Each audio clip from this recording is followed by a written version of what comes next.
ఎవరికైతే అన్యాయం జరిగిందో వారికి ఏ విధంగా అయితే స్థితిగతులు మనం ఏ విధంగా అయితే సరిదిద్దాలో దానికి పూర్తి స్ట్రాటజీ వర్కౌట్ చేస్తున్నాం. అలాగే ఏవైతే కంపెనీలు విశాఖపట్నమే కాదు యావత్ ఆంధ్ర రాష్ట్రంలో ఏవైతే ఎలాంటి ఫార్మా కంపెనీస్ కానీ లేక వేరే ఇతర కంపెనీలు ఏవైతే ఉన్నాయో వారందరికీ కూడా ఒక అల్టిమేట్ జారీ చేశారు. ఇమ్మీడియట్ గా దీని మీద ఒక హై లెవెల్ కమిటీ వేసి ఆ కమిటీ ద్వారా ఏవైతే సేఫ్టీ నార్మ్స్ పాటించాలో ఆ సేఫ్టీ నార్మ్స్ ని ఏ విధంగా పాటించాలి, ఎందువల్ల ఇటువంటి ప్రమాదాలు జరుగుతున్నాయి, దానికి సంబంధించిన రూట్ కాజ్ ఏంటి, దాన్ని ఏ విధంగా మనం రెక్టిఫై చేయాలని ఒక ఆలోచనకు వచ్చాం. దానివల్ల ఎక్కడైతే ఈ లీకేజ్ చేసే పాయింట్స్ ఉన్నాయో వేరే అదర్ కంట్రీస్ లో ఎలా ఉంటాయంటే కంట్రోలింగ్ సిస్టమ్ ఉంటాయి, ఎక్కడికక్కడ కట్ ఆఫ్ వాల్స్ వేస్తూ ఉంటారు. ఈ కట్ ఆఫ్ వాల్స్ వేయకపోవడం వల్ల ఇలాంటి ప్రమాదాలు జరుగుతున్నాయా, ఎందుకు లీకేజ్ అవుతున్నాయి, ఎవ్రీడే మార్నింగ్ నేను చెప్పే సేఫ్టీ టాక్స్ లో సేఫ్టీ టాక్స్ లో అసలు ఏం జరుగుతుంది, కంపెనీ కోసం ప్రజలకి ఏం ఎక్స్ప్లెయిన్ చేస్తున్నారు, కంపెనీకి వచ్చే కార్మికులకి ఏం ఎక్స్ప్లెయిన్ చేస్తున్నారు, ప్రమాదం జరిగితే ఏ విధంగా మనం తప్పించుకోవాలి, ప్రమాదం జరిగితే ఏ విధంగా మనం వెనక్కి రావాలని ఒక ఆలోచన మరి వాళ్ళకి తీసుకెళ్తున్నారు లేదో కంపెనీ వాళ్ళు తెలియట్లేదు. ఏది ఏదైనా సరే ఈ రోజు మనం జరిగిన ఎల్జీ పాలిమర్స్ ఇన్సిడెంట్ కానీ లేదా ఈ రోజు జరిగిన ఎసెన్షియా కంపెనీలో జరిగిన ఇన్సిడెంట్ కానీ చాలా బాధాకరం. అలాగే ఇంకో విషయం ఏంటంటే ఎక్కడైతే ఇలాంటి కంపెనీలు ఏపీఐఐసికి సంబంధించిన కంపెనీలు ఉన్నాయో ఆ చుట్టుపక్కల అనేకమైన ప్రాంతాలు, ఇందాక బ్రదర్ చెప్పినట్టు అనేకమైన స్థానికంగా అక్కడ ప్రజలు అనేక మంది ఎప్పటి నుంచో అచ్యుతాపురం గ్రామస్తులు అక్కడ బ్రతుకుతున్న రోజులు ఉన్నాయి. ఇప్పుడు లారంకోడూరు కానీ అలాగే అచ్యుతాపురం కానీ అటు పక్క పరవాడు కానీ ఈరోజు వారందరూ కూడా భయభ్రాంతులకు గురైన పరిస్థితి. ఏమైనా జరిగితే వెంటనే ఎక్కడికి వెళ్లాలో తెలియని పరిస్థితుల్లో ఈరోజు ప్రజలు అక్కడ ఇబ్బంది పడే పరిస్థితికి వచ్చారు. కాబట్టి దీని మీద చాలా స్ట్రాంగ్ గా నిర్ణయాలు ఉన్నాయి. ఏది ఏమైనా సరే ఇలాంటి కంపెనీలు మాత్రం ఇమీడియట్ గా వీళ్ళు తప్పు చేసిన దానికి శిక్ష అనుభవించాల్సిందే. ఏదైతే తప్పులు చేశారో ఆ తప్పుల్ని పూర్తిగా రెక్టిఫై చేసి ప్రజలకి కార్మికులకు అందుబాటు ఉండే విధంగా, అలాగే ఏదైతే ఒక హాస్పిటల్ ఇందాక బ్రదర్ చెప్పినట్టు ఇన్సిడెంట్ జరిగినప్పుడు ఈ రోజు కేజీహెచ్కి వెళ్తే కేజీహెచ్ ఒకటే మనకి పెద్ద హాస్పిటల్ అయిపోతే సుమారు 60 కిలోమీటర్లు వెళ్ళే లోపల ఈ గ్యాప్ లో ఎంతమందికి ఏ ప్రమాదం జరిగిందో మనం ఎవరం కూడా ఊహించుకోలేని పరిస్థితి. అందుకే ఎక్కడైతే ఏపీఐసికి సంబంధించిన కంపెనీస్ ఉన్నాయో ప్రాథమిక చికిత్స కాకుండా సూపర్ స్పెషాలిటీ హాస్పిటల్స్ పెట్టి సుమారు 200 నుంచి 100 మంది బెడ్లు ఏర్పాటు చేసి అక్కడ పెద్ద డాక్టర్స్ కూడా మనం పెట్టి అన్ని ఎక్విప్మెంట్స్ అవైలబిలిటీ తీసుకొచ్చి ఇమీడియట్ గా వాళ్ళకి ప్రథమ చికిత్స అందిస్తే కంపల్సరీ కొంతమంది ప్రాణాలతో మెరుగైన చికిత్స పొందుతారు. ఇలాంటి విషయాల మీద కూడా ఈ రోజు హై లెవెల్ కమిటీతో బాబు గారు డిస్కషన్ చేయడం జరిగింది. ఏది ఏదైనా సరే ఇలాంటి ప్రమాదాలను మళ్ళీ పునరావృతం కాకుండా కంపెనీలకు అల్టిమేట్ జారీ చేయాలి. అలాగే పొల్యూషన్ కంట్రోల్ బోర్డు వాళ్ళు కూడా ఎప్పటికప్పుడు ఆయా కంపెనీల మీద వారు సర్వే చేసి వారు రిలీజ్ చేస్తున్న పొల్యూషన్ వల్ల ప్రమాదం ఎంత జరుగుతుంది, ఎంత దూరం దాని వల్ల పొల్యూషన్ ఇబ్బంది పడుతున్నారు, దానివల్ల ఎంత వృక్షాలు ఎంత ఇబ్బంది పడుతున్నాయి, ఇవన్నీ కూడా ఒక ఆలోచనకు రావాలి. వచ్చి ప్రతి ఒక్కరు కూడా ఈరోజు ఇమీడియట్ గా నోటీసులు ఇచ్చి వారి తాలూకా సేఫ్టీ నామ్స్ ఏ విధంగా అయితే పాటిస్తున్నారో వాటన్నిటిని కూడా ఈరోజు చూపించాల్సిన బాధ్యత ఎంతైనా సేఫ్టీ డిపార్ట్మెంట్ ఉంది, అలాగే మేనేజ్మెంట్ సిస్టమ్ గా ఉంది. రెండోది, ఇప్పుడు వీరు ఏదో అమెరికాలో ఉన్నారో లేకపోతే హైదరాబాద్ లో వైజాగ్ లో ఉన్నారో అనేది మెయిన్ పాయింట్ కాదు. కానీ ఏదైనా ఇన్సిడెంట్ జరిగితే ఆ కంపెనీకి సంబంధించిన సిఎండి కానీ లేకపోతే ఆ కంపెనీకి సంబంధించిన సిఓఓ కానీ లేకపోతే ఆ కంపెనీకి సంబంధించిన మేనేజర్స్ కానీ ఇమీడియట్ గా ఏవైతే కుటుంబ సభ్యులు ఎవరైతే ఉన్నారో చనిపోయిన కుటుంబ సభ్యులు తెలియజేయాల్సిన బాధ్యత ఎంతైనా ఉంది.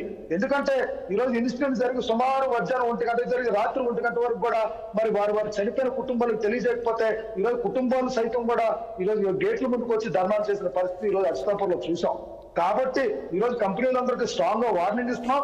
రాబోయే రోజుల్లో మాత్రం ఎట్టి పరిస్థితులు ఎలాంటి ప్రాబ్లమ్స్ రాకుండా ఇన్సిడెంట్ జరగకుండా సేఫ్టీ నామ్స్ పూర్తిగా పాటించే విధంగా ప్రతి దాని మీద కూడా ఒక కమిటీ వేసి ప్రతి కంపెనీ మీద కూడా రిపీటెడ్ యాక్టివిటీస్ కింద వాటిని మన ఎంక్వైరీ చేసి వారికి ఏవైతే అవస్థలు స్థితిగతులు ఎలా ఉన్నాయో చూసి లేని పక్షంలో వారు సరైన భద్రతా పరిణామాలు పాటించకపోతే ఇమీడియట్ గా కంపెనీలు పూర్తిగా డిజాల్వ్ చేసి వాటిని పూర్తిగా మనం సీజ్ చేసే విధంగా కార్యక్రమం చేయాలని చెప్పేసి ఈరోజు ఆలోచన ఏది ఏదైనా సరే ఈరోజు చెప్పండి. రామ్మోహన్ గారు, లోక్నాథన్ గారు చెప్పిన ఒక మాటకు మీరు ఇప్పుడు క్లారిటీ ఇవ్వాల్సిన అవసరం ఉంది. నిజంగా కూడా ప్రజల్లో ఒక ఆ సందేహం అయితే ఉంది.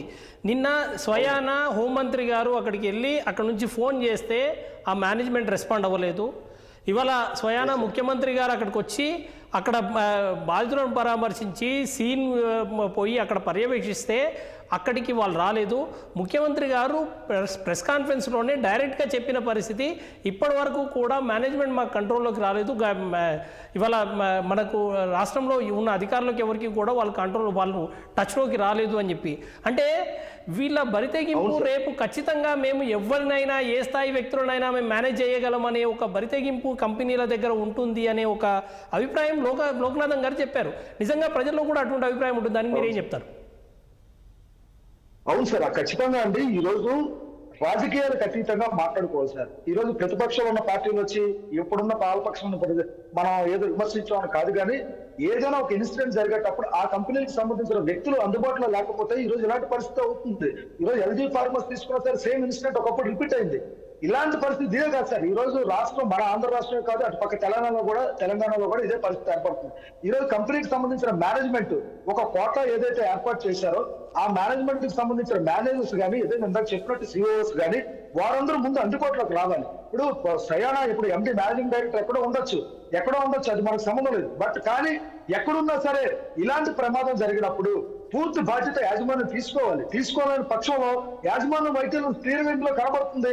ఈ రోజు అక్కడ ఉన్న సమస్యల మీద యాజమాన్యం ఇలా చేస్తే రేపు ఆ కంపెనీలో భయభ్రాంతులకు గురై రేపు ఆ కంపెనీలో వెళ్లే కార్మికులకు భరోసా కల్పించిన బాధ్యత ఎవరిది? పూర్తిగా యాజమాన్యం. ఇందులో 100% యాజమాన్యం లోపం ఉంది. ఆ లోపం ఉండబట్టి ఆ లోపాన్ని మనం ఏ విధంగా దాన్ని ఇప్పుడు రెక్టిఫై చేసి అక్కడ పూర్తిగా భరోసా కల్పించాలి, కార్మికులు భరోసా కల్పించాలని మెయిన్ మనం తీసుకోవాల్సిన చర్య. రామ్మోహన్ గారు, యాజమాన్యాన్ని అరెస్ట్ చేయిస్తారా మన ప్రభుత్వం తరపు నుండి? సార్, తప్పు చేస్తే చట్టం తన పని చేసుకునే పోతుంది. తప్పు చేసిన ఎవరిని కూడా వదిలే ప్రసక్తి లేదు. ఈ రోజు యాజమాన్యం బయటికి రావాలి. యాజమాన్యం బయటకు వచ్చి ఏదైతే ఈ రోజు చనిపోయిన వ్యక్తులు ఉన్నారో వారికి పూర్తి భద్రత కల్పించాల్సిన బాధ్యత వారిది. పూర్తిగా ఈ రోజు ఆంధ్ర రాష్ట్ర ప్రభుత్వం అవ్వచ్చు, లేకపోతే సెంట్రల్ గవర్నమెంట్ అవ్వచ్చు, ఏదైనా అవ్వచ్చు, దీన్ని మనం తీసుకోవాల్సింది గవర్నమెంట్ కి అతీతంగా ప్రజలకు న్యాయం చేసే విధంగా. ప్రశ్న వేస్తాను, మీరు చెప్పండి. ప్రభుత్వం జోక్యం చేసుకొని ₹1 ఇచ్చింది. అదే ఆ కంపెనీలో ప్రమాదం జరిగితే యాజమాన్యం మీద ఎందుకు మీరు పనిష్మెంట్ చేయట్లేదు? ఎందుకు వాళ్ళ దగ్గర నష్టపరిహారం ఇప్పించట్లేదు? చెప్పండి సార్. పనిష్మెంట్ చేయకపోవడం ఉండదండి. అలా పనిష్మెంట్ చేయకపోతే ఈ రోజు ఎల్జీ ఫార్మర్స్ మూసేసిన పరిస్థితి రాదు. ఈ రోజు షిఫ్టింగ్ చేయాల్సిన పరిస్థితి ఎల్జీ ఫార్మర్స్ కి రాదు. గతంలో కూడా అసెంబ్లీలో అనేక మంది మొన్న కూడా రీసెంట్ గా జరిగిన అసెంబ్లీలో కూడా ఎమ్మెల్యేస్ అందరూ కూడా విశాఖపట్నం పనిష్ అవ్వలేదండి. ఎల్జీ ఫార్మర్స్ అని ఆయన మనందరి చేతి చిత్తూరు జిల్లాకి చాలా స్వాగతం పలికి వాళ్ళకి ఒక SEZ లో కంపెనీ పెట్టుకోవడానికి పర్మిషన్ ఇచ్చారు సార్. అవును సార్. నేను చెప్పదలుచుకుంది మనం ప్రభుత్వాలు యాజమాన్యాల యొక్క బాధ్యత ఎందుకు తీసుకుంటున్నాయి? యాజమాన్యాలే మీ బాధ్యత, మీరే నష్టపరిహారం ఇవ్వాలి, మీది ఇది అనేది ఎందుకు కటువుగా చెప్పలేకపోతున్నారు? ఏంటి ఇబ్బంది అనేది మా ప్రశ్న. రెండో అంశం ఏంటంటే వర్కర్లకు సంబంధించి చట్టాలు ఉన్నాయి. ఆ చట్టాలని నిన్న మేము వెళ్తే ఏ షిఫ్ట్ చేసిన ఆయన B షిఫ్ట్ చేయిస్తున్నాడు, B షిఫ్ట్ చేసిన ఆయన C షిఫ్ట్ చేయిస్తున్నారు. ఇప్పుడు చట్టం ఏమని చెప్తుంది? 8 hours మాత్రమే ఉండాలని. అదే ఫార్మా కంపెనీలో ఇన్సెంటివ్ పేరుతో గంటల తరబడి చాలా మన సాయి అనే ఒక కుర్రోడు ఉన్నాడు. ఆయన MSc ఫార్మా దీనిలో చేశాడు, హైలీ క్వాలిఫైడ్. ఆయన హైదరాబాద్ నుండి ఇక్కడ తీసుకొచ్చినప్పుడు డబ్బులు పెట్టారు. ఆయన అన్ని షిఫ్ట్లు చేయించి అనేక ఇబ్బందులు పెడుతున్న సందర్భాలు ఉన్నాయి. మనం చేయాల్సిందంటే ఒక పాలసీని రూపొందించండి. మీరు హై పవర్ కమిటీ అని మీరు చెప్తున్నారు కదా, ఈ రోజు విశాఖపట్నంలో ఇన్ని ప్రమాదాల్లో కమిటీలు వేస్తున్నారు, కానీ ఎవరికైనా శిక్షించారా? ఎందుకు శిక్షించలేకపోతున్నారు? కాబట్టి యాజమాన్యాలు చేయాల్సిన బాధ్యతని ప్రభుత్వమే కొరడా పెట్టుకొని ఆ బాధ్యత చేయించేటట్టు ఉండాలి తప్ప యాజమాన్యాల యొక్క బాధ్యతని ప్రభుత్వం తీసుకుంటే వాళ్ళు ఇష్టరాజ్యంగా వ్యవహారం చేస్తారనేది నా అభిప్రాయం. ఖచ్చితంగా తమరు చెప్పింది ఖచ్చితంగా సార్. ఏది ఏదైనా సరే మేనేజ్మెంట్ చేసిన తప్పులు మనం కంపల్సరీగా శిక్షించాల్సిన బాధ్యత ప్రభుత్వాల మీద ఉంది, 100% ఉంది. అందుకే దీని మీద ఈ రోజు బాబు గారు కూడా చాలా సీరియస్ గా తీసుకున్నారు. ఈ రోజు ఈ సమస్య కాదండి, మీరు చెప్పినట్టు ఏదైతే కార్మికులకు చట్టం ఉందో కార్మికుల్లో కూడా భద్రతా పరిణామాలు తెలియని వారు చాలా మంది ఉన్నారు. వారికి మనం భద్రతల కోసం తెలియజేసిన బాధ్యత కూడా యాజమాన్యదే. ఈరోజు 8 hours duty, A shift, B shift, C shift చేస్తున్నారంటే ఈ రోజు ఏదో ఒక